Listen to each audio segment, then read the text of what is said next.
Good morning, everyone. My name is Andrew Hall. You may call me Dr. Kennard, and this is the Disappointed Cat Morning Show. I will say one thing about the Democratic Socialists of America, the DSA. They are really good about texting me.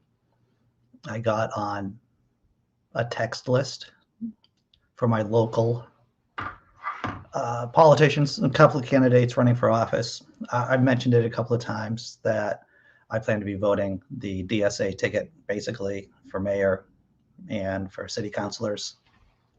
But I got a text yesterday about the mayoral candidate from the mayoral candidate's campaign, wondering if I'm going to be voting, if I'm going to be doing early voting, if I need transportation. It's like, wow, they actually seem like they want to win.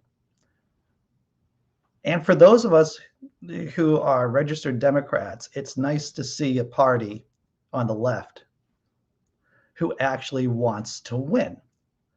This isn't the first time I've been contacted by the Democratic Socialists of America, and it seems like they're taking the attitude that every vote counts. And it's strange because every vote does count. So I just thought I'd start off with this happy and good news, everyone, before we start talking about COVID. I'm going to go to the chat and see how everyone's doing today before starting to talk about COVID. Oh, my camera's a little off. All right, well, let's try to get that centered. All right, let's check out how everyone's doing this morning. Good morning, Tobin. Glad to see that you're around this morning. And BigZebra.com. Dr. Mordecai, good morning. John Hudd said, hey, what's up, Kendra? Glad to see you're here this morning.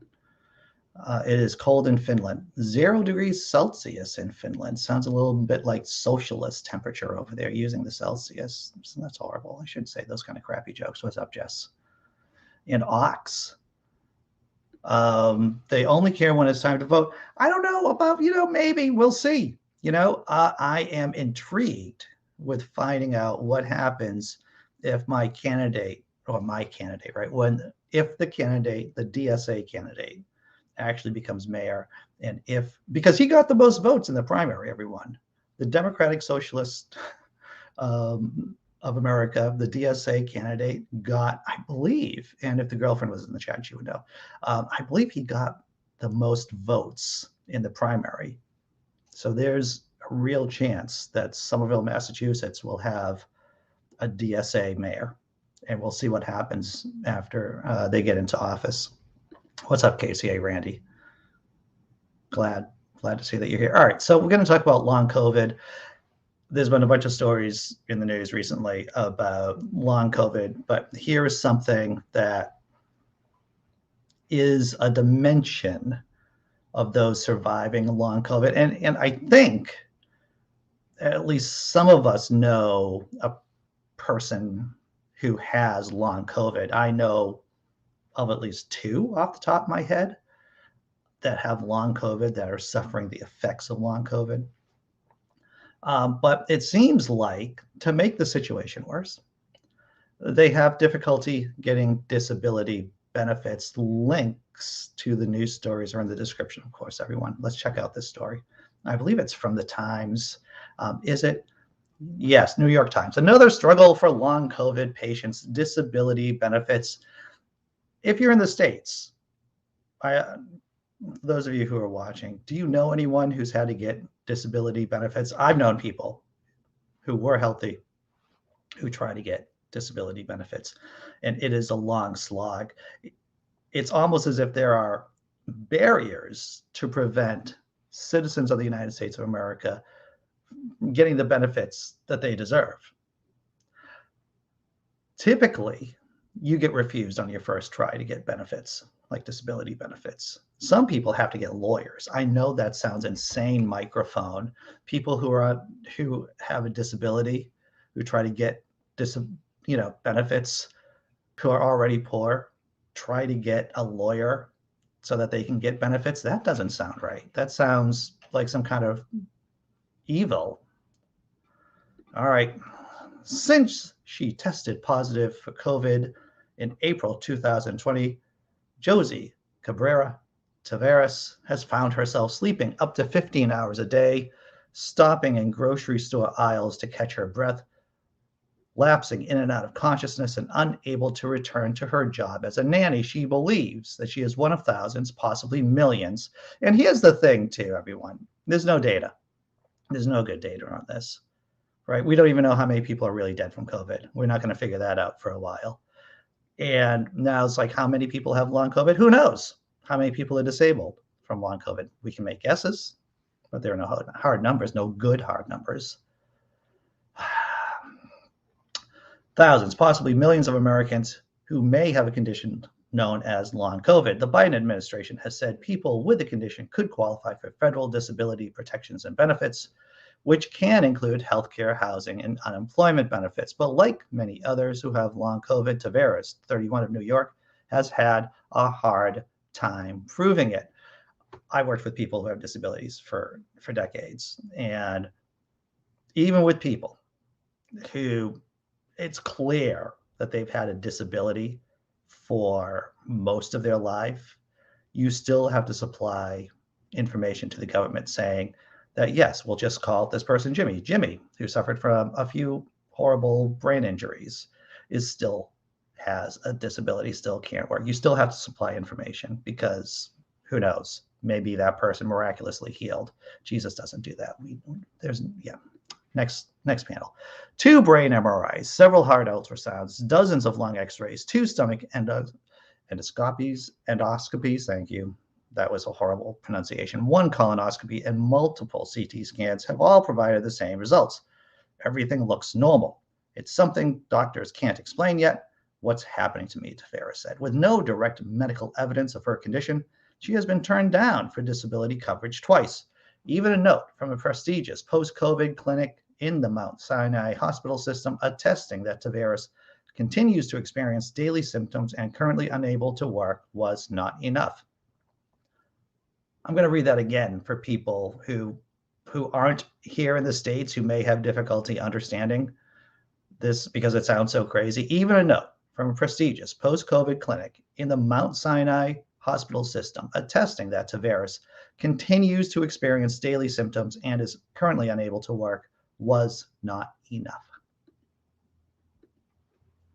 Studies have shown that a significant number of COVID-19 patients continue to seek treatment for a wide range of medical conditions many months after a diagnosis. The American Academy of Physical Medicine and Rehab estimates that 3 to 10 million Americans may have long COVID. Yet many of those seeking benefits cannot produce a positive coronavirus test, which were in short supply at the beginning of the pandemic.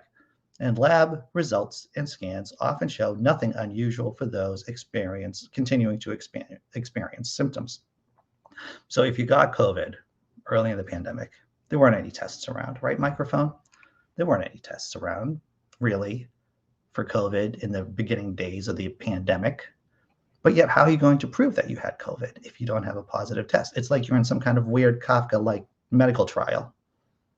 That's what you are. But she would not say how many of those 16,000 applicants have been approved for benefits. All right, so let's guess that this is the story. Let's get into about 8.1 million disabled workers and 1.4 million of their family workers receive disability benefits here in the States, which average about $1,280 a month. Why? You can't live off that. I don't know if anyone here knows a person who lives on disability benefits. They do not live high off the hog. They don't have a Tesla in the garage. They are scraping every month to get by, typically. Once again, the average disability benefit is $1,280 a month. To qualify, applicants must demonstrate a disability that substantially limits their ability to work and has lasted or will last for at least a year. Typically, the Social Security Administration uses medical assessments or health records to determine whether someone qualifies, and a vast majority of those approved for a disability stay on for life. That's right, because they have a disability. Getting approved can be difficult. Between 2009 and 2018, the Social Security Administration denied 66% of applications on average.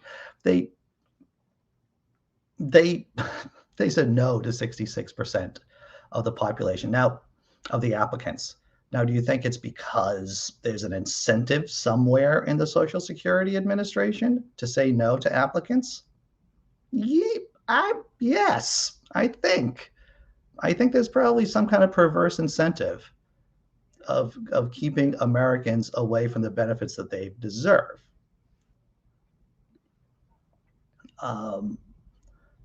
Here's another person who's suffering from long COVID. Sandy Bob, 54, of Grand Rapids, Michigan, has seen nearly 24 doctors over the past year trying to figure out what is causing a range of symptoms, including cardiac arrhythmia, a chronic cough, shortness of breath, and joint pain, which have kept her from returning to her job as a teacher and librarian. She says she gets breathless just trying to put her socks on and can't walk up a flight of stairs without stopping to rest. The brain fog is crazy bad, she said. I've been in a shower and stared at my shampoo bottle and couldn't figure out how to open it. If you know anyone with a brain injury, that's basically brain injury right there. You can call it whatever you fucking want. But if rocks are hard, water's wet. If you're in the fucking shower and if you don't know what to do with a shampoo bottle, that's brain injury. That's some kind of brain injury, and hopefully it's not something that's going to last forever. The brain has a way of rewiring itself, possibly, but that is some kind of injury to your brain.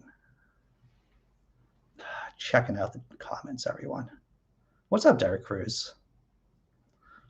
Big Zebra has something to say. Big Zebra, I'm on a Canadian disability pension. You live in a room. Yeah. Unfortunately, when you apply for a disability pension, you're met with what I call cost control officers. I was turned down twice and was only granted my pension via a tribunal. Really? Wow. And your doctors had to provide piles of evidence.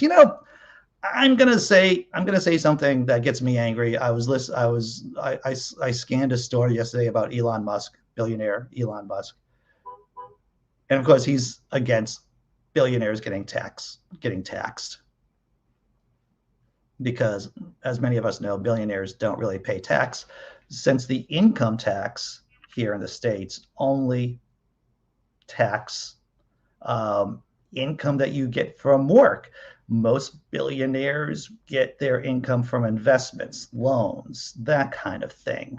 They don't really work for their money, so they don't have to pay income tax. And so the next time that you hear people saying that there isn't enough money to go around for people who need to get disability benefits here in the States, just think about Elon Musk complaining that billionaires shouldn't have to pay taxes.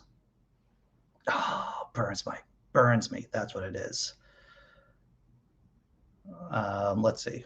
Hey, what's up, Sammy? Yeah, KCA Randy, $1,200 is enough to support yourself, especially if you don't have any kids. That's right.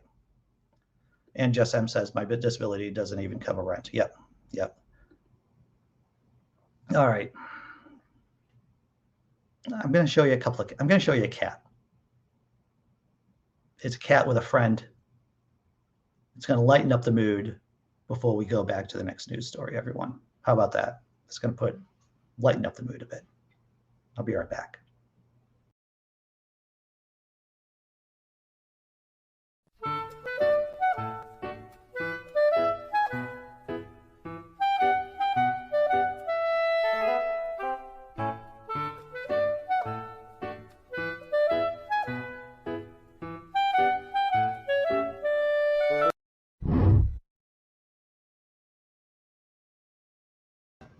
It's a cat with his friend, I guess that's a mouse. I'm not really up on my rodents, to tell you the truth, but I believe that was a mouse of some kind. See, that made me feel better about things. All right, so what's the next story we're covering today? That's a very good question. Oh, Jesus freaking Christ. All right. Every once in a while, you just hear a story or you hear a term from meteorologists like bomb cyclone, right? Like the the Northeast got hit with a bomb cyclone, which is basically a big rainstorm, a lot of wind. And you think to yourself, are they just making up terms to scare us? Right? I mean, I know that's a conspiracy theory. I know that's crazy, right? But then I saw this term Medicaine, and I'm going, is that like a cocaine storm? Is that some kind of medicine and a hurricane? I don't understand what this word means, but this is a real thing. And Microphone thinks, as soon as it heard Medicane, it's like, is this something that global warming is going to make worse? And it's like, yes, Microphone. Medicaine, it's a real term. You may not, our European friends might have heard it, but we have a lot of people in Northern Europe. We don't have a lot of, I don't think we have a lot of people from Southern Europe. The Southern Europeans probably know what Medicaine is. We should just get to the story. Thank you, Microphone. We're just going to get to the story. Medicaine. It's a real thing. It's just not a weather buzzword. It's a real phenomenon. And it's not like puppy dogs and rainbows. Medicaine's not just another term for puppy dogs and rainbows. Medicanes versus hurricanes. Medicanes are very much like hurricanes, says Dr. Richard Seeger of Lamont Doherty Earth Observatory at Columbia University. He told CNN that because Medicanes are geographically confined over the Mediterranean Sea and are surrounded by land, they are typically smaller than a hurricane and often dissipate quicker. We're accustomed to seeing a hurricane form over warm tropical waters. But a Medicaine can evolve and even sustain itself with significantly cooler water. Hurricanes require water surfaces of 26 degrees Celsius, which is 79 degrees Fahrenheit, to form and strengthen, while Medicanes are known to form within water temperatures of only 15 degrees Celsius, which is 59 degrees Fahrenheit. Well, you don't have to be a rocket scientist to figure out how warming oceans are going to affect Medicanes in the future. Another important difference is the time of year in which they develop. As the Atlantic hurricane season winds down from its peak months, we look to the Mediterranean basin for potential formation. Medicane formation typically occurs from September to December, according to CNN meteorologist Michael Guy. Even though winds can become damaging within the core of a Medicane, they rarely achieve Category 1 hurricane strength. Sometimes the exception occurs, such as Medicane Quendessa, which struck Malta and Sicily in 2014, causing significant damage to property. Here, sustained winds reached 111 kilometers per mile, with gusts topping 150 kilometers per hour. That was enough to uproot trees, topple electrical poles, and demolish walls of buildings. The story goes on, almost as an afterthought, saying, with global warming, it looks like Medicanes are going to get worse. So that's something that you'll hear, at least when you're hanging out with your friends, and you hear about Sicily or Southern Italy, Greece getting hit by Medicane. You're like, that's a real word. And I learned about it on the Disappointed Cat Morning Show, right? Checking out the chat. Medicanes. Never heard of a Medicane, thought it was just fake. The cat was tasting that mouse. Those are friends. Those were friends. Don't make this weird, Dr. Mordecai. The cat and the mouse were friends. Well, John Hudson, you just need to pull up your bootstraps and become a billionaire. You need to have a millionaire dad so you can become a billionaire.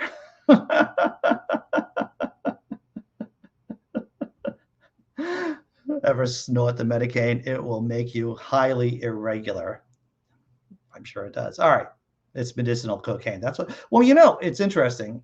Sigmund Freud, before he started or became famous for psychoanalysis, he was doing research with cocaine in terms of, because he was a doctor, he was a medical doctor, and he was doing research with cocaine. True story. All right, we have time for this video about the CDC recommending a fourth booster shot. Now, we already know that how many COVID shots we're going to need. That's kind of like an ambiguous number. We don't know. We might need a regular shot every year for the rest of our lives to fight COVID-19. It's interesting to point out that we still get inoculated against the 1917 Spanish flu. That's part of the regular flu shot we get every year, right? We covered that story a couple of weeks ago. But here, I'm just going to hit buttons because we're running out of time. I'm going to hit buttons and we're going to check out this video.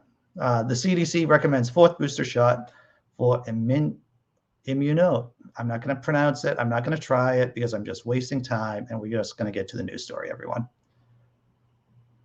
All right, let's see. Is this going to work? That's going to work. I'm going to shut off my mic, which you'll all be happy about probably.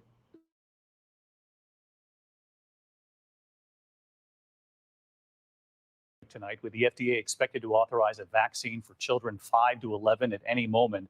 Tonight, news on a potential 4th shot, another booster for immunocompromised people. The CDC today saying a 4th shot may be needed 6 months after your booster. It comes as millions of those child-sized doses are being ready to be shipped out to waiting clinics like this one at the Santa Clara County Fairgrounds in California and pharmacies like this one in Milwaukee, getting ready for children. If CDC approval comes as expected next week, millions of children could be fully vaccinated by Christmas. Here's Whit Johnson.